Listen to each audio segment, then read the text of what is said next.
Good morning dear students. 11th class बच्चे, आज हम न्यू चैप्टर स्टार्ट करने जा रहे हैं, excretory products and there elimination. तो सबसे पहले बेटा आपको पता होना चाहिए एक्सक्रीटरी प्रोडक्ट्स का मतलब क्या होता है, एलिमिनेशन का मतलब क्या होता है। एलिमिनेशन मीन्स हमारी बॉडी से कोई टॉक्सिक मटेरियल को रिमूव करना, बॉडी से एक्सक्रीट करना, उसे बोलते हैं एलिमिनेशन। उस प्रोसेस को बोलते हैं एलिमिनेशन। एक्सक्रीटरी प्रोडक्ट्स, जो प्रोडक्ट्स एलिमिनेशन के थ्रू बॉडी से बाहर जाते हैं, रिमूव आउट होते हैं बॉडी से, उसे बोलते हैं एक्सक्रीटरी प्रोडक्ट्स। एक्सक्रीटरी प्रोडक्ट्स जैसे कि यूरिया, यूरिक एसिड, अमोनिया, और भी कुछ हैं, जैसे कुछ आयंस होते हैं उसमें इन्वॉल्व, वाटर होता है, कार्बन डाइऑक्साइड होता है, ठीक है। तो ये सभी सब्सटेंसेस को हम क्या बोल सकते हैं, एक्सक्रीटरी प्रोडक्ट्स, ठीक है बेटा। तो मेन जो एक्सक्रीटरी प्रोडक्ट्स हैं, मेजर फॉर्म है जो नाइट्रोजनस वेस्ट की, जो बॉडी से रिमूव आउट होता है, एनिमल्स की बॉडी से रिमूव होता है, उसे हम बोलते हैं ammonia, urea and uric acid. हाँ जी, मेन तीन कौन से हैं बेटा, ammonia, urea and uric acid, ठीक है। इनका एलिमिनेशन होता है। तो इसमें सबसे पहले तो बेटा टॉक्सिसिटी बताई गई है। सबसे ज़्यादा जो टॉक्सिसिटी होती है वो किसकी होती है, अमोनिया की। इसके बाद यूरिया, और ये यूरिक एसिड होता है, उसकी टॉक्सिसिटी सबसे कम पाई जाती है। मीन सबसे जो टॉक्सिक, हाई टॉक्सिक वैल्यू किसकी है, अमोनिया की, और लीस्ट टॉक्सिक कौन सा है, यूरिक एसिड, ठीक है। तो नेक्स्ट हम करेंगे बेटा तीन डेफिनेशंस के बारे में, ammonotelic, ureotelic and uricotelic animals. तो ये कौन से होते हैं, इनकी डेफिनेशंस क्या हैं। सबसे पहले बेटा अमोनोटैलिक। अमोनोटैलिक क्या होता है, जो एनिमल्स अमोनिया बॉडी से बाहर निकालते हैं, ठीक है। बॉडी से जो उसका चीफ एक्सक्रीटिंग मटेरियल है, चीफ एक्सक्रीटिंग प्रोडक्ट है, वो अमोनिया है, उन एनिमल्स को बोला जाता है अमोनोटैलिक। जैसे कि एक्वाटिक एम्फीबियंस होते हैं जो सी में रहते हैं, एक्वाटिक इंसेक्ट्स होते हैं कुछ, वो क्या है, बॉडी से अमोनिया को रिमूव आउट करते हैं, ठीक है जी। और कुछ फिशेस भी इसमें इन्वॉल्व होती हैं। Next is यूरियोटॉलिक। यूरियोटैलिक का मतलब क्या होता है, जो एनिमल्स यूरिया को बॉडी से रिमूव आउट करते हैं, चीफ जो उनका एक्सक्रीटरी प्रोडक्ट है सबसे ज़्यादा, ठीक है, उसे बोलते हैं यूरिया, और उन एनिमल्स को बोलेंगे यूरियोटैलिक। तो इसकी एग्जांपल्स एम्फीबियंस, मैराइन फिशेस, ठीक है।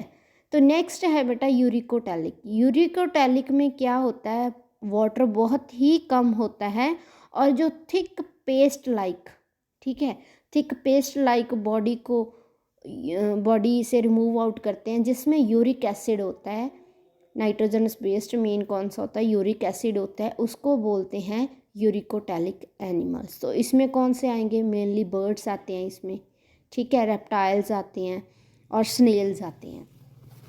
तो बेटा ये तीनों डेफिनेशंस विद एग्जांपल आपने लर्न करनी है, ओके, और अपने नोट्स में इनको राइट करना है। हाँ जी, नेक्स्ट ये सेकंड पैराग्राफ, इसमें कुछ सेल्स बताई गई हैं जो सेल्स एक्सक्रीटरी सिस्टम में इन्वॉल्व होती हैं। वो कौन सी सेल्स हैं, ये देखिए। सबसे पहले तो फ्लेम सेल्स, जैसे हमने जो फाइलम वाला चैप्टर किया था उसमें ये हमने डिस्कस किया था फ्लेम सेल्स। फ्लेम सेल्स किसका एक्सक्रीटरी स्ट्रक्चर होता है, प्लेटीहेलमिन्थस का, फ्लैट वॉर्म्स के अंदर, कुछ एनालिड्स के अंदर, सेफेलोकॉर्डेट के अंदर भी होते हैं ऐसा, ठीक है।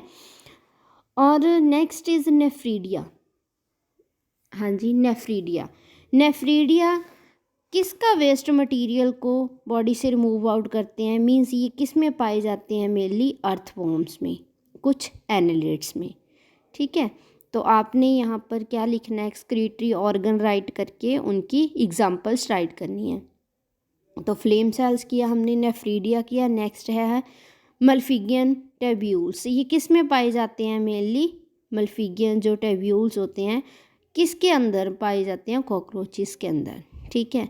तो ये मल्फिगियन टेब्यूल्स क्या करते हैं, एक्सक्रीटरी स्ट्रक्चर की तरह काम करते हैं, बॉडी से वेस्ट मटेरियल को, टॉक्सिक मटेरियल को रिमूव आउट करते हैं। और नेक्स्ट एंटेनल ग्लैंड्स, और जिसे ग्रीन ग्लैंड्स भी बोला जाता है, तो ये किस में पाई जाती हैं एज एक्सक्रीटरी ऑर्गन? प्रॉन्स, जो सी एनिमल्स होते हैं, ठीक है, सी इंसेक्ट्स होते हैं, जैसे प्रॉन हो गया, तो उनमें ये एंटेनल ग्लैंड्स और ग्रीन ग्लैंड्स कुछ भी कह सकते हैं हम, ठीक है, उनमें ये बेटा इन्वॉल्व होते हैं। तो इस इंट्रोडक्शन में ये सारे एक्सक्रीटरी ऑर्गन्स इन्वॉल्व हैं और ये आपने अच्छे से लर्न करने हैं। हाँ जी, नेक्स्ट हम डिस्कस करते हैं human excretory system. Human excretory system क्या होता है और कौन से पार्ट्स इसमें इन्वॉल्व होते हैं। हाँ जी, सबसे पहले हम बात करते हैं इसमें पार्ट्स कौन कौन से पाए जाते हैं। पेयर ऑफ किडनीज, 2 किडनीज पाई जाती हैं, और pair of ureters, 2 tube like structure ureters, ठीक है।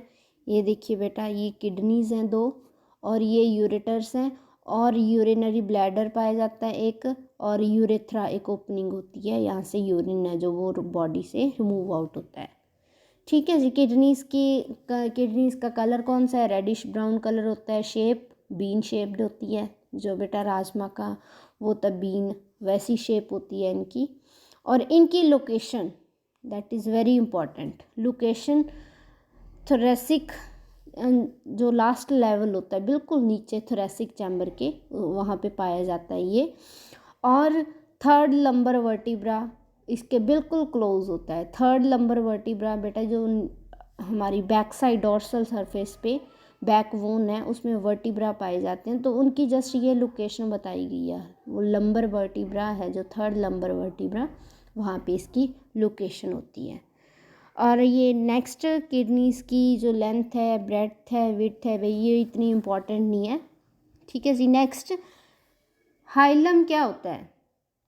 इसको बोलते हैं हाइलम, इस एरिया को, ये वाली चीज़ को क्या बोलते हैं? हाइलम। जो इनर सरफेस है किडनी की, वहाँ पे एक छोटा सा एरिया पाया जाएगा, नोच बोलते हैं जिसको, उसको बोलेंगे हम हाइलम। यहाँ से यूरेटर ब्लड वेसल्स हैं जो वो एंटर करती हैं, ठीक है जी। अगर हम हाइलम के थोड़ा सा अंदर जाके देखें, ठीक है, जैसे जैसे हम किडनी की तरफ जाएंगे हाइलम की हेल्प से, तो वहाँ पे हमें क्या मिलेगी? एक स्पेस मिलेगी, ठीक है, फनल शेप एक स्पेस मिलेगी जिसको बोलेंगे रीनल पेल्विस, और वहाँ पे प्रोजेक्शंस होंगी उनको बोलेंगे कैलिसस।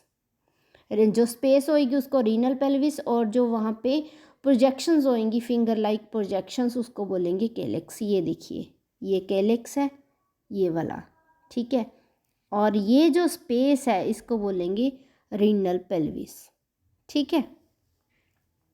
हाँ जी, नेक्स्ट 2 पार्ट होते हैं किडनीज के, कौन कौन से? एक होता है बेटा कॉर्टेक्स पार्ट, जो आउटर वाला पार्ट होता है, और इनर वाले को बोलते हैं मेडुला, ठीक है।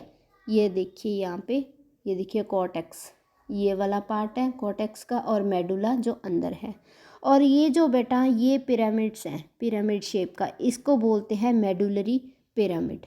और मेडुलरी पिरामिड, और ये देखिए इनके बीच में रेनल कॉलम, ये रेनल कॉलम है, और इनको बोलते हैं कॉलम्स ऑफ बर्टिनी, ठीक है। जो रेनल कॉलम है उनको बोलेंगे कॉलम्स ऑफ बर्टिनी। और अगर हम बात करें बेटा किडनीज़ की, ठीक है, किडनीज़ के अंदर बहुत ज़्यादा ये क्या पाई जाती है? नेफ्रॉन्स पाई जाती हैं, नियर अबाउट 1 मिलियन। किडनीज़ के अंदर जो नेफ्रॉन्स पाई जाती हैं उनको क्या बोलते हैं हम? स्ट्रक्चरल और functional unit of excretory system, और we can say urinary system. ये सबसे इम्पॉर्टेंट क्वेश्चन है, जो स्ट्रक्चरल और फंक्शनल यूनिट है एक्सक्रीटरी सिस्टम की या यूरिनरी सिस्टम की, किसे कहा जाता है?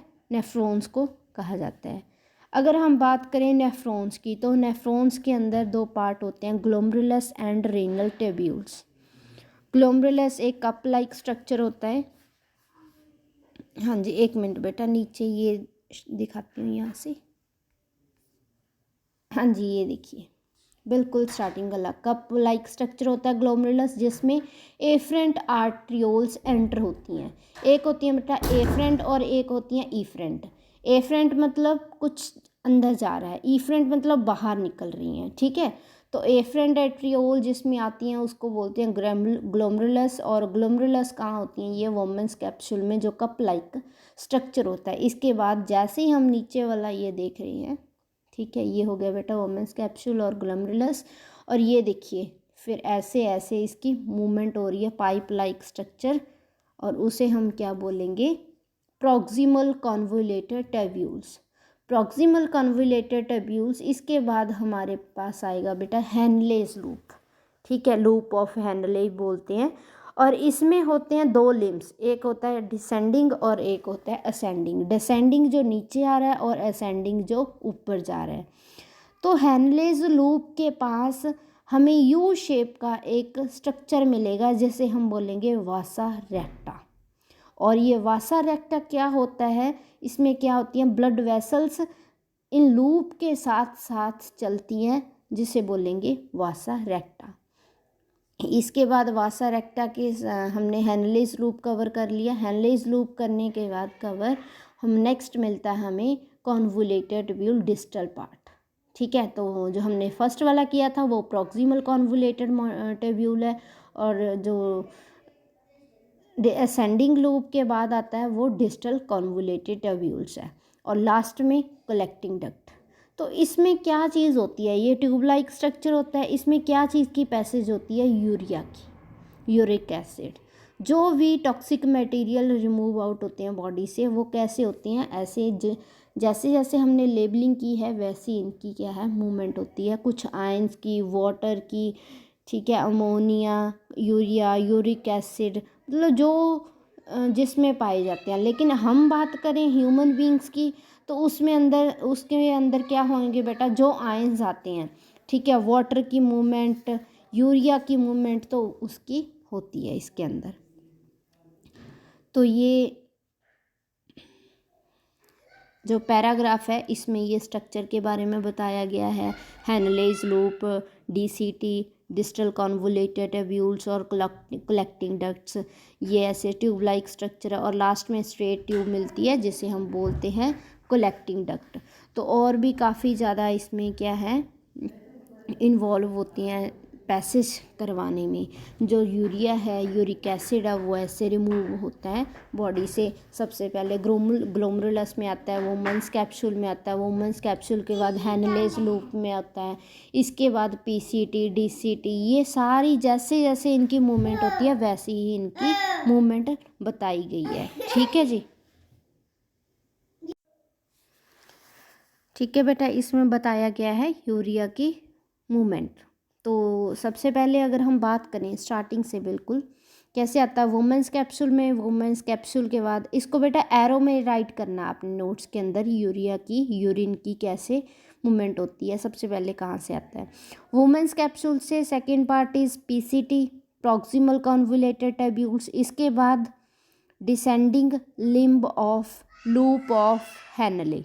इसके बाद ascending limb of loop of Henle. इसके बाद जाएगा डीसीटी में, that is distal convoluted tubules. इसके बाद आएगा कलेक्टिंग डक्ट में। कलेक्टिंग डक्ट के बाद वो कहाँ जाएगा, रीनल पेल्विस में। कहाँ से होके आएगा, मेडुलरी पिरामिड से। कलेक्टिंग डक्ट के बाद मेडुलरी पिरामिड्स, मेडुलरी पिरामिड्स के बाद रेनल पेल्विस, रेनल पेल्विस के बाद यूरेटर की हेल्प से किडनी से बाहर जाएगा यूरेटर, यूरेटर के बाद यूरिनरी ब्लैडर, और यूरिनरी ब्लैडर के बाद थ्रू यूरेथ्रा बॉडी से रिमूव आउट होता है, ठीक है जी। और अगर हम फीमेल्स की बात करें तो वहाँ से वल्वा की हेल्प से रिमूव आउट होता है। तो नेक्स्ट है बेटा, ये दो नेफ्रॉन्स के बारे में बताया गया है, कॉर्टिकल नेफ्रॉन्स और जक्स्ट्रा मेडुलरी नेफ्रॉन्स। ये क्या होती हैं, कॉर्टिकल नेफ्रॉन्स होती हैं बेटा जिसमें लोप ऑफ हेनले छोटा होता है, ठीक है, और वो मेडुला के बहुत ही मतलब मेडुला के अंदर एंट्रेंस उनकी कम होती है। अगर हम बात करें जक्स्ट्रा मेडुलरी नेफ्रॉन्स की तो उसमें क्या होता है, लोप ऑफ हेनले काफ़ी ज़्यादा लंबा होता है जिसकी वजह से मेडुला के काफ़ी अंदर तक नेफ्रॉन्स होती हैं, डीपली होती हैं नेफ्रॉन्स मेडुला में, ठीक है। जक्स्ट्रा मेडुलरी डीप होती हैं मेडुला में, और कॉर्टिकल में क्या होता है, मेडुला के अंदर काफ़ी ज़्यादा वो एक्सटेंड नहीं होती। क्यों? क्योंकि उनका लूप ऑफ एनल वो बहुत ही छोटा होता है। इसके बाद बताया गया है यू शेप्ड स्ट्रक्चर के बारे में, जिसको बोलते हैं वासा रेक्टा। ठीक है, जिसके साथ ही मतलब क्या, किस चीज़ का कनेक्शन होता है, ब्लड कैपिलरीज का कनेक्शन होता है उसके साथ। ठीक है जी। तो कई बार क्या होता है, जो वासा रेक्टा होता है वो एब्सेंट होता है या हाईली रिड्यूस्ड होता है। क्यों? कॉर्टिकल नेफ्रॉन्स की वजह से। वहाँ पे कॉर्टिकल नेफ्रॉन्स होती हैं, वासा रेक्टा रिड्यूस्ड होएगा, मतलब कम पाई जाती हैं वहाँ पे जो ब्लड कैपिलरीज होती हैं। तो वहाँ पे ग्लोमेरुलस के पास ज़्यादा ब्लड कैपिलरीज पाई जाती हैं।